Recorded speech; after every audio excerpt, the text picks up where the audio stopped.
রহমানের বান্দা হলো তারা জিনা ব্যভিচারের ধারে কাছেও যায় না যারা। এজন্য আল্লাহ তাআলা বললেন ওয়ালা ইয়াজনুনা ওয়া মান ইয়াফআল যালিকা ইয়ালকা আসামা। রহমানের বান্দা হলো তারা জিনা করে না যারা। বিবাহ বহির্ভূত কোনো হারাম রিলেশন করা যাবে না।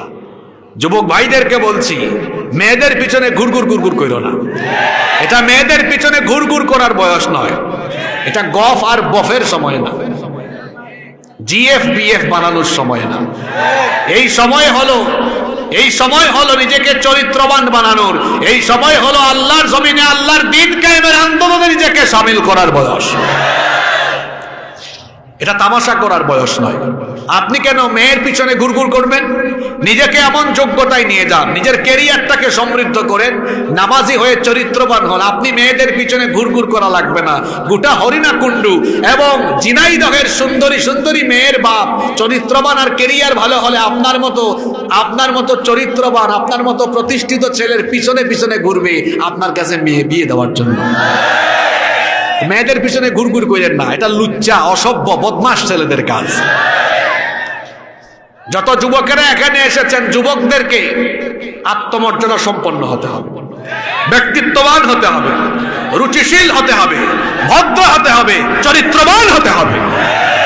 বুখারীতে হাদিস এসেছে, আল্লাহর নবী বলেছেন মাইয়াদমানলি মা বাইনা লাহইহি ওয়া রিজলাইহি আদমানু লাহুল জান্নাহ। আল্লাহর নবী বলেছেন, যে ব্যক্তি তার দু চোয়ালের মধ্যবর্তী জায়গা অর্থাৎ জিহবা আর দু উরুর মধ্যবর্তী জায়গা অর্থাৎ লজ্জাস্থানের হেফাজত করবে, অর্থাৎ লজ্জাস্থানের অপব্যবহার অর্থাৎ হারাম রিলেশন না করে নিজের চরিত্র ঠিক রাখবে, আল্লাহর নবী বলেছেন কিয়ামতের দিন আমি নবী নিজে তার জন্য জান্নাতের জিম্মাদার হয়ে যাব। আমার যুবক ভাইয়েরা, নিজের চরিত্রের হেফাজত করতে হবে। পারবো তো আমরা? নাম্বার 9 নম্বরে রহমানের বান্দাদের গুণাবলী হলো, আল্লাহ তাআলা বলছেন রহমানের বান্দা হলো তারা মিথ্যা সাক্ষী দেয় না যারা। মিথ্যা সাক্ষী আমাদের সমাজে এখন নাই। আল্লাহ তাআলা বলছেন ওয়াল্লাযীনা লা ইয়াশহাদুনাজ যুর।